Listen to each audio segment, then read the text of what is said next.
Good day, Turks and Caicos, and welcome to another segment of Ask the Doctor. I'm Damian Wilson, and we're here with Dr. Roxanne Allen, emergency room doctor at TCI Hospital's Coburn Town Medical Center here in Grand Turk.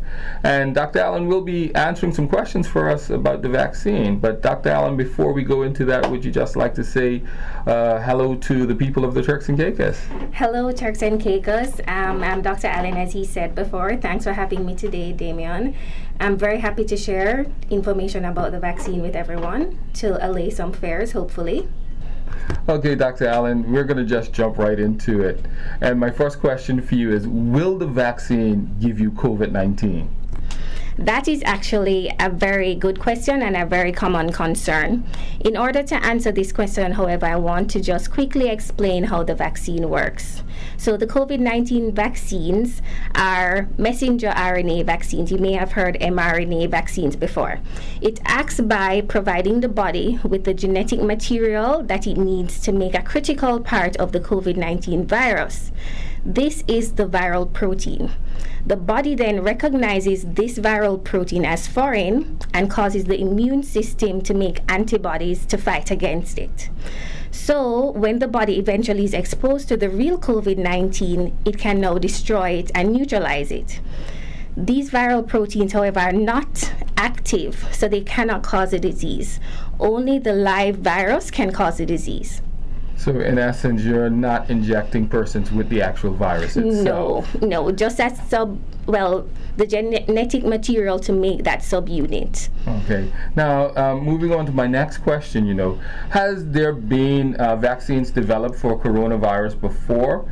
And, what do we know about those vaccines, if there were vaccines developed before, and were they helpful in developing the vaccine that we have today? Yes, actually, that's another very good question, and that's something that patients are concerned about with how quickly the vaccine became available for use, okay? But it is because of the fact that we've had previous research on coronavirus vaccines that it was so quick. We actually have had, I'm not sure if anyone has heard of severe acute respiratory syndrome, SARS, right, and MERS, which is Middle Eastern Respiratory Syndrome, that were discovered in 2003 and 2012 respectively, and are also coronaviruses.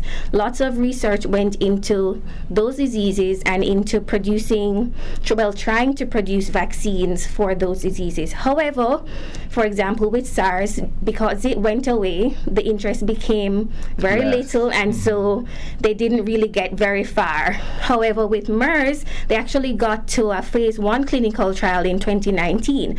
So researchers for coronavirus, SARS-CoV-2, were able to now use this information that they gathered from getting all that research done before, all the data, to use it to now help fast track the production of this current vaccine. And that's very important, so people know that we're not starting from scratch. Right. This is actually kind of a continuation from that previous research. Right. And also fast tracking because everybody's interested. It's a huge pandemic. Lots of resources are being thrown towards making this vaccine, but it has gone through all the steps that all the vaccines have gone through before in the past. Okay, now knowing that, how many doses or shots would one have to take for the vaccine to be effective? Okay, so you need to take 2 shots for both the Moderna and the Pfizer vaccine. The Pfizer vaccine, the second shot is 21 days after the first, and the Moderna vaccine, it's 28 days after the first shot. Okay, so what if I only took 1 shot? Would I be good?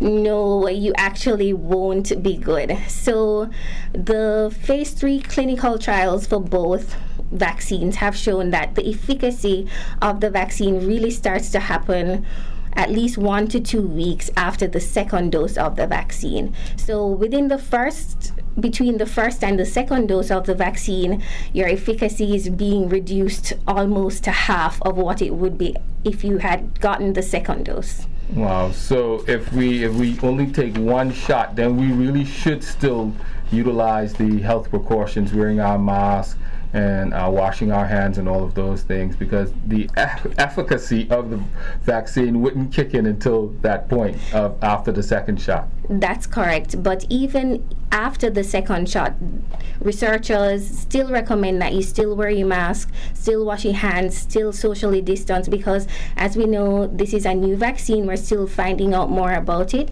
So we don't know all that we need to know as yet, because that will only come with time. Okay, now will the vaccine still be effective if I wait more than a few weeks between my first and second dose? If I just stretch it out just a little bit. Well, I actually wouldn't recommend doing that, because remember, a lot of research went into these vaccines. So they did phase 1, 2, 3 trials, and they spent all this time studying people to make sure to figure out the proper dose, where to give it, how long to give it in between, because they want to get that maximum response from the body. So research says get it within the time that the company stipulates, and then that will ensure that you get the maximum effect. Now, in the Caribbean, we're not very good at following instructions. So if we start to see persons who've gone beyond the recommended time between shots, what would we do in that case?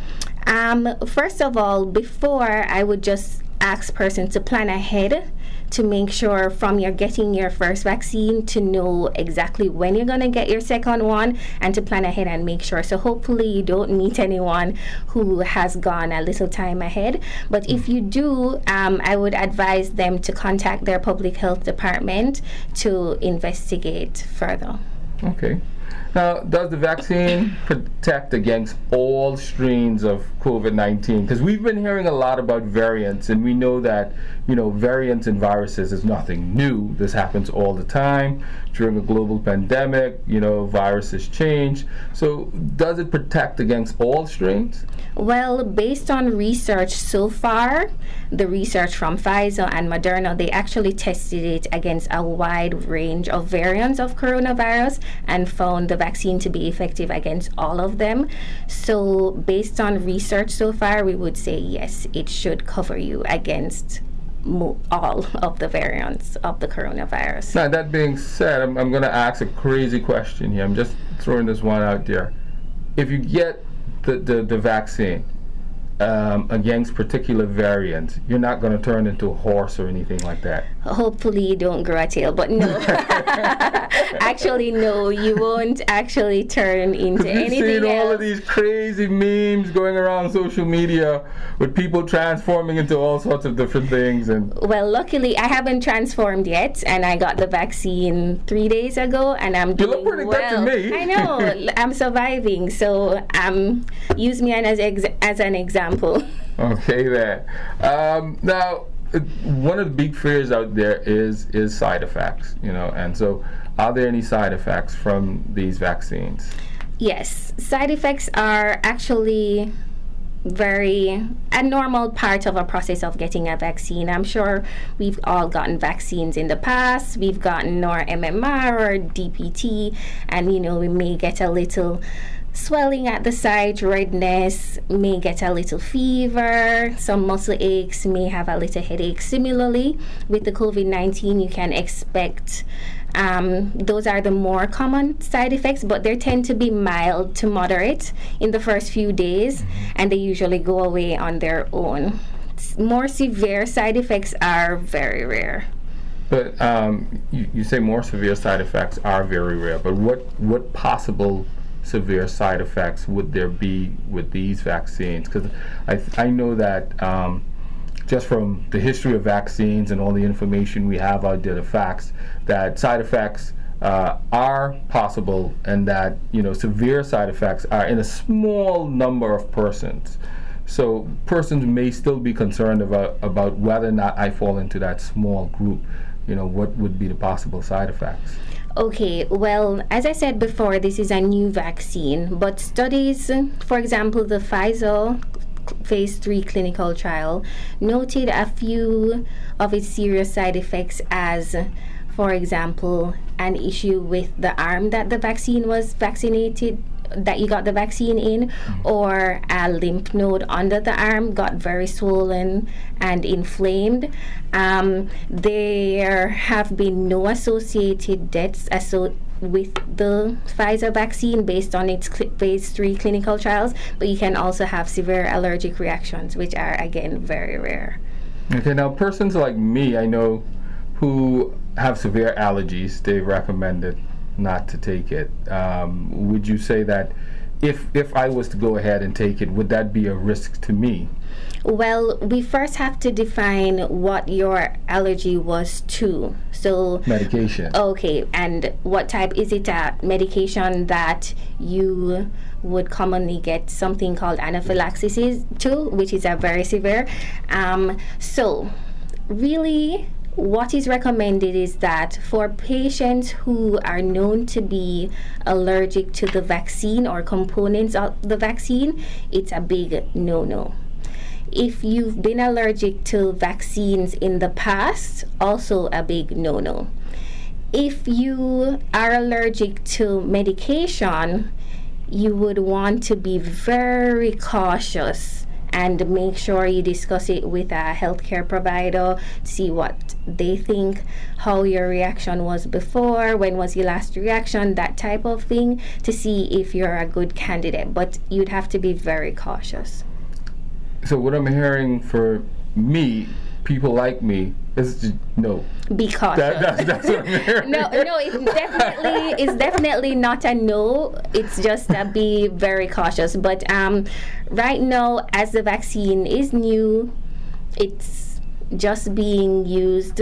I would give it a few months first for you to see what other studies are out there. But really, right now, as it is, there's no recommendation that says you cannot get it. Okay.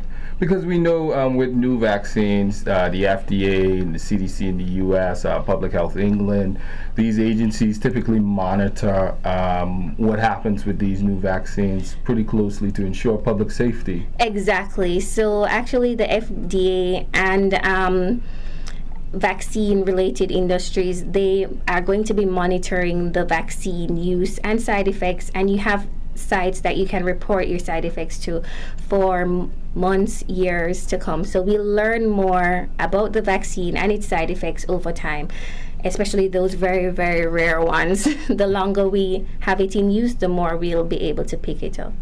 Okay, now I know we touched on anaphylaxis. Are there any other types of allergic reactions that could come from the vaccine? Yes, the more common, well, it's not more common, but more common than anaphylaxis is a mild reaction like a rash or itching when you get that vaccine. So that is a possibility as well. Okay. Do persons need to quarantine from possible exposure if they have received 2 doses of the vaccine? So let's say I go out, I get my 2 doses, I go out to an event, I'm in close quarters, do I need to quarantine after that? Okay, so actually so far, based on the studies, the efficacy of the vaccine after the second dose, 1 to 2 weeks after the second dose, is very high. So far research has shown that you shouldn't really need to quarantine if you've gotten the vaccine and you've only been exposed. Being symptomatic is different. If you've only been exposed, you shouldn't need to quarantine. But as I said, we'll learn more about it over time. Okay, but if a person does become symptomatic, should they then quarantine? Definitely. They should then quarantine, contact the public health department or their doctor to let them know they're having symptoms, to then see if they need to be tested for coronavirus or any other infection. Okay, now same question, just different scenario. What if I only took 1 shot, like I said before, stretching it out over a couple of weeks, a little longer than supposed to, and then I go out and I'm possibly exposed? Should I then quarantine? Yes, then you should quarantine, because as we discussed before, between that first and second dose, the efficacy of the vaccine, as in the immunity that you've built up against the virus, is not there. So you're at risk. You would then quarantine and then again contact the public health department and get advice. Okay. Now, do I need to isolate if I develop COVID-19 like symptoms more than 1 or 2 weeks after getting my second dose of the vaccine? So once I've passed that period where the efficacy of the vaccine, I'm getting so tongue-tied saying that word, but once I pass that period where it then kicks in, do I need to perhaps isolate or quarantine away from persons if I was to be exposed? Yes, that would be the safest thing to do. Again, new vaccine, we're waiting on time to tell us a little bit more, but to be safe, because the efficacy is high, but it's not 100%. It's closer to 95%. So if you do develop symptoms even after getting the second vaccine, 1 to 2 weeks after, still just be cautious. Isolate, contact a doctor, get an opinion on what to do, and see if possibly retest, because it's not impossible.